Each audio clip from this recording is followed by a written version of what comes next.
as the day comes a little bit to the close at Friedrichshafen here, it's been a busy day, I would It has been a suggest. busy day today, yes.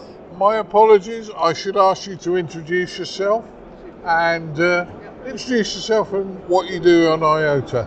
Okay, so my name is Caesar, and I'm V3LYC. So I'm kind of an IOTA chaser, IOTA activator, and I happen to be right now the operations manager and the deputy general manager for the Islands on the Air Limited, which is the administrators of the IOTA program. All right. So, Islands on the Air, it's something I've been aware of. I've not chased them, I'll be honest with you. But it's, Don't worry, nobody's perfect. I'm well past perfect, that's all right. But no, it's an interesting one. I believe every island has a designated number, and Not quite. not quite. So, not quite. So the World Open Sea Islands, Right. according to some criteria, have been divided in 1,200 groups. Right. We'd like to call them references.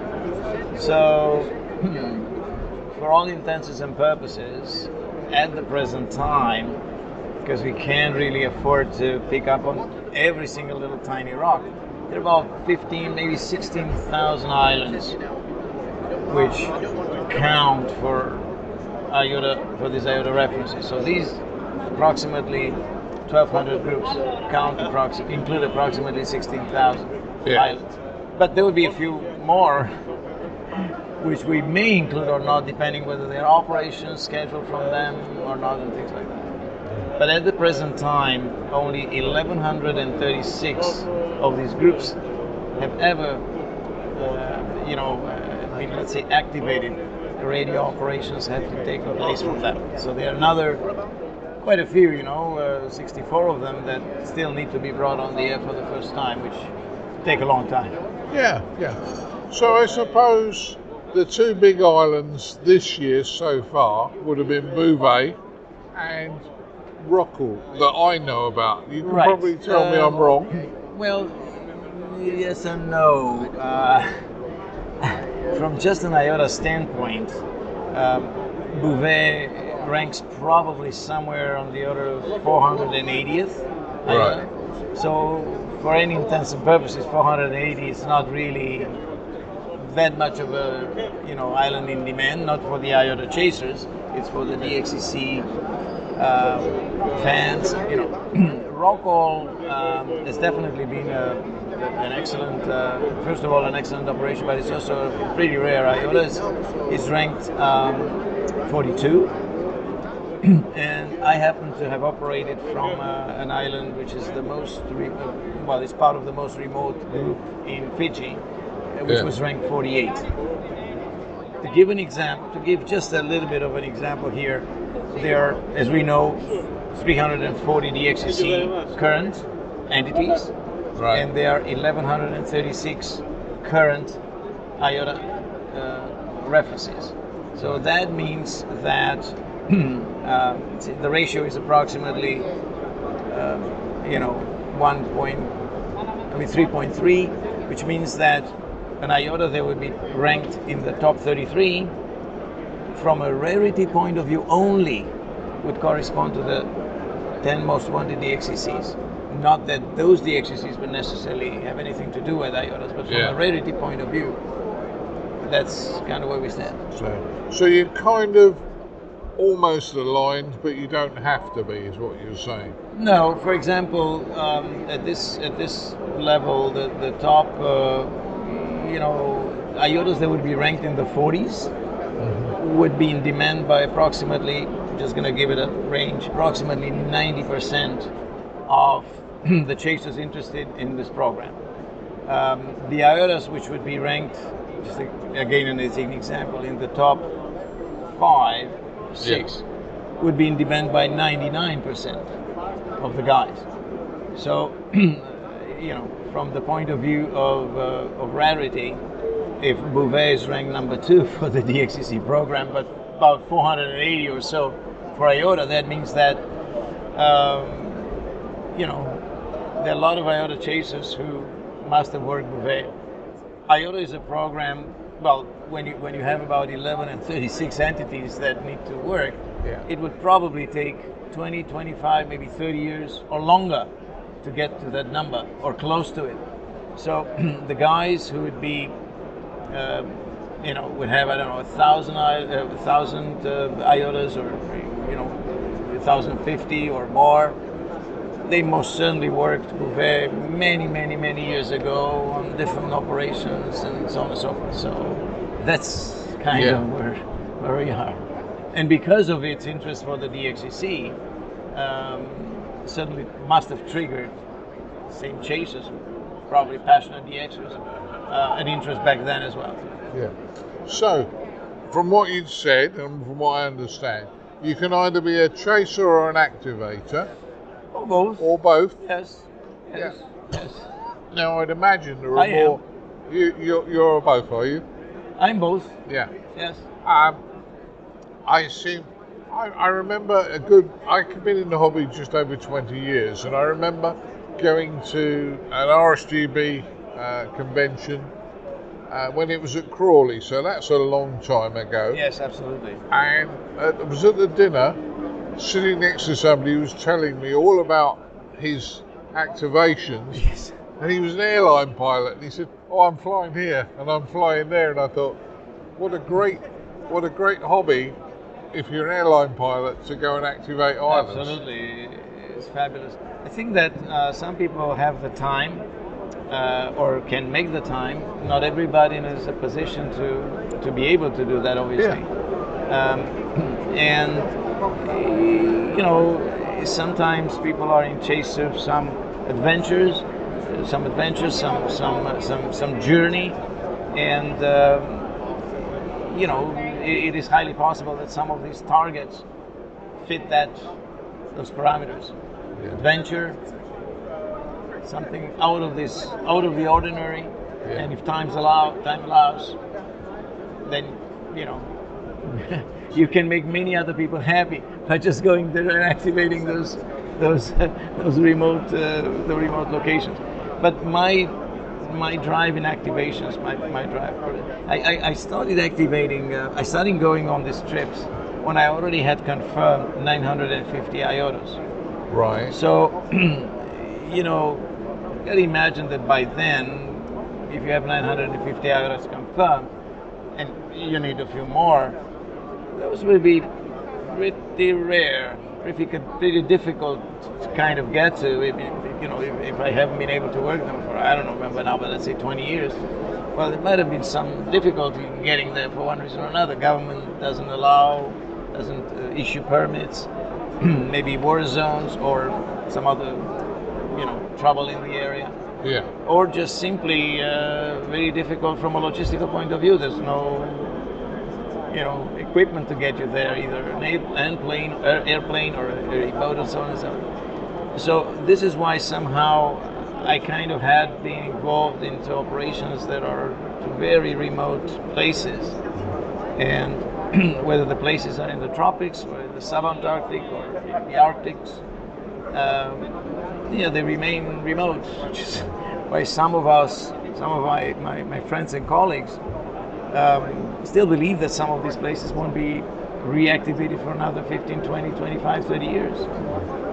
So, just out of interest, what was your favourite activation? Which one gave you the most enjoyment?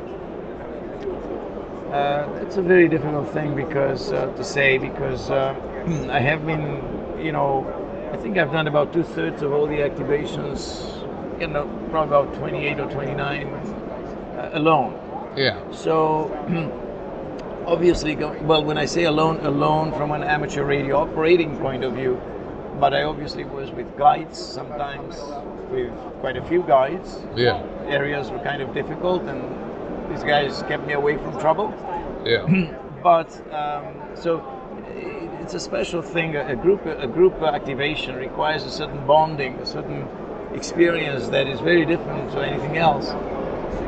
And then for the remote one, for the lonely operations, well, that requires a little bit of a being able to kind of put it together and stay Yeah. afloat. Each one of them has certain things. It's very difficult to say. Well, I think that perhaps Diego Ramirez, which was it's kind of about 120, 140 kilometers southwest of Cape Horn. Right. It's just that subantarctic territory, the richness of the fauna, that's something completely amazing. That I'm still living today. It's just I'm talking to you, just thinking of it. It's a very different, left a very different impression on me than a bare island in the Arctic, where I kind of endure the cold and the winter, because I had to go in the winter because in the summer there are polar bears and it's less of a chance to meet one in winter, so it's kind of harsh. And minus 20, minus 30 C. But so there's a certain flavor to it that is kind of unique, makes it unique.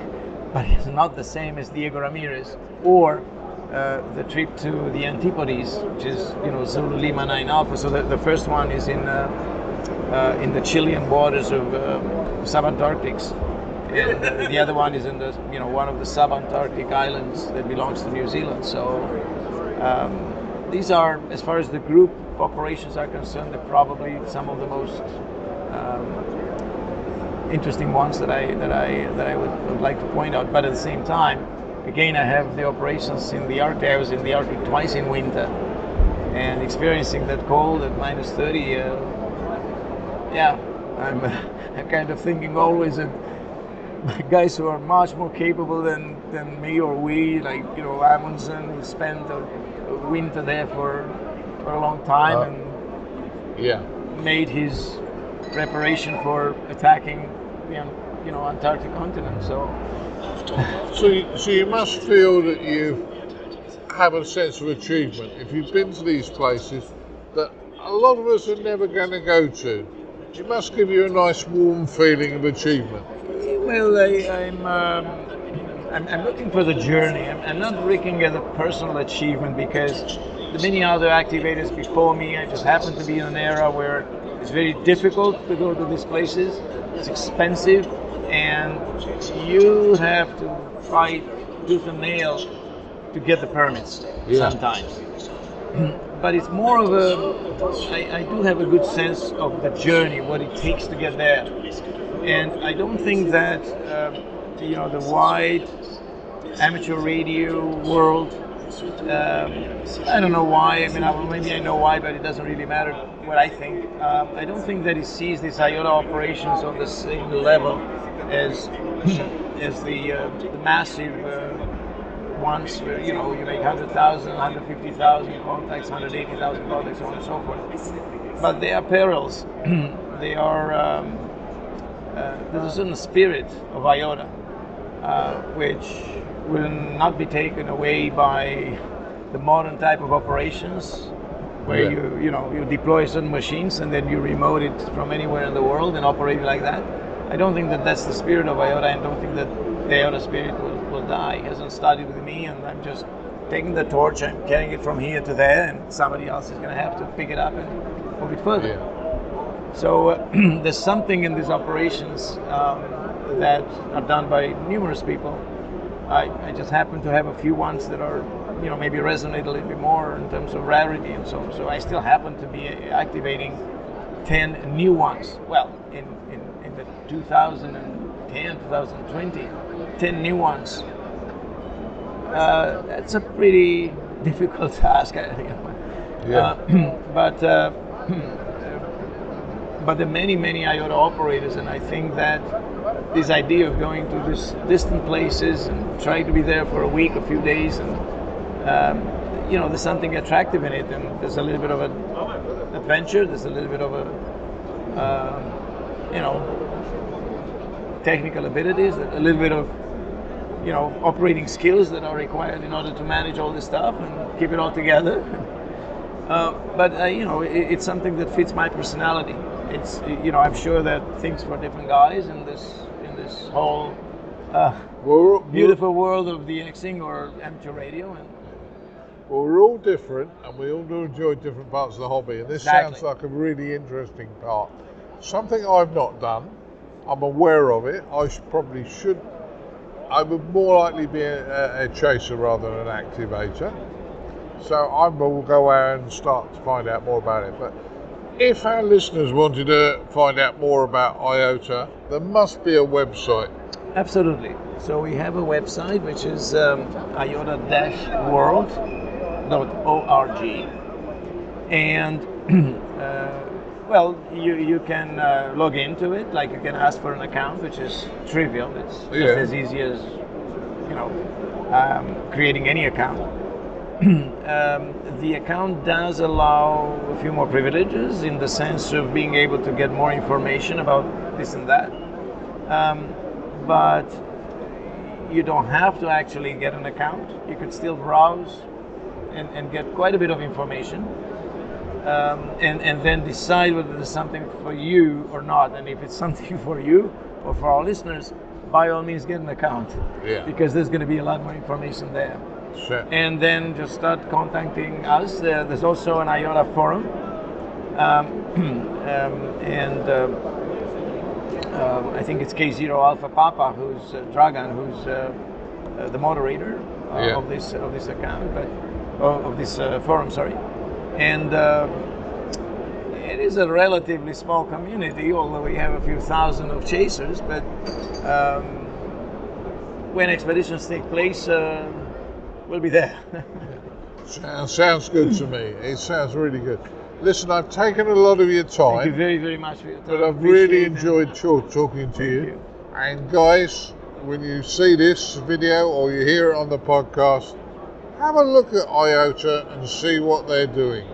So By all I'd like means, to thank ask you. as many questions. I'm still available Yeah. through any means. Yeah. So I'd like to thank you very much, Thank sir. you. Thank you Cheers. so much. Thank you. Bye bye.